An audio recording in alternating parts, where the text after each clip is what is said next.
আমি মোহাম্মদ জান্নাতুল আদনান। প্রফেশনালি আমি একজন গ্রাফিক ডিজাইনার। এছাড়া ইউরা চারুকলা থেকে ফাইন আর্টসে পেইন্টিং নিয়ে আমি অনার্স কমপ্লিট করেছি। ছবি আঁকার পাশাপাশি গল্প বলার প্রতি আমার একটা ঝোঁক ছিল, যে কারণে আমি পাঠশালায় মানে ফিল্ম নিয়ে পড়তে আগ্রহী হই। একদম বিগিনার হিসেবে আমার জন্য এটা খুবই একটা ভালো কোর্স হয়েছে। বাট এটা অনেক অ্যাডভান্সড একটা কোর্স। কিন্তু শুরু থেকে আমাকে প্রত্যেকটা সাবজেক্ট প্র্যাকটিক্যালি বা থিওরিটিক্যালি আমি যেভাবে এখানে শিখেছি বা সিনেমার যে ল্যাঙ্গুয়েজটা শিখতে আমাকে এই কোর্সগুলো এবং এই প্র্যাকটিসগুলো আমাকে খুব সাহায্য করেছে। ফাইনাল প্রজেক্ট যেটা আমরা করেছি, ওইটা করতে গিয়ে যে এক্সপেরিয়েন্সগুলো হয়েছে, এইটা আসলে অসাধারণ ছিল। মানে ওখানে অনেক কিছু শিখেছি যেটা আমার পরবর্তী জীবনে কাজে লাগবে।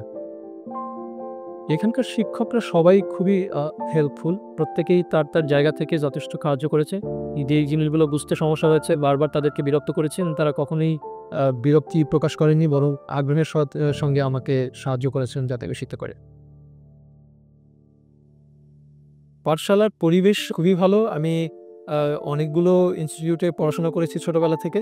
কিন্তু এখানকার পরিবেশটা একদমই আলাদা। টেকনিক্যাল সব জায়গাগুলো থেকেই অনেক হেল্পফুল। আমাদের নিজেদের অনেকগুলো ক্যামেরার মাধ্যমে আমরা শিখতে পেরেছি বা আমাদের এখানকার নিজস্ব ল্যাব ছিল। সো ল্যাবেও আমাদের ক্লাস টাইম ছাড়া যেকোনো সময় আমরা ল্যাবগুলো ব্যবহার করতে পেরেছি। এটা আমাদের জন্য অনেক বড় একটা ব্যাপার ছিল শেখার ক্ষেত্রে। সিনেমা একটি টিম ওয়ার্ক। ক্লাসমেটদের সাথে আসলে একটা সুসম্পর্ক যদি সবার থাকে, ভালো থাকে, তাহলে আমার মনে হয় সবাই মিলে কাজ করার আগ্রহ থাকে, তাহলে এটা অনেক ভালো হবে।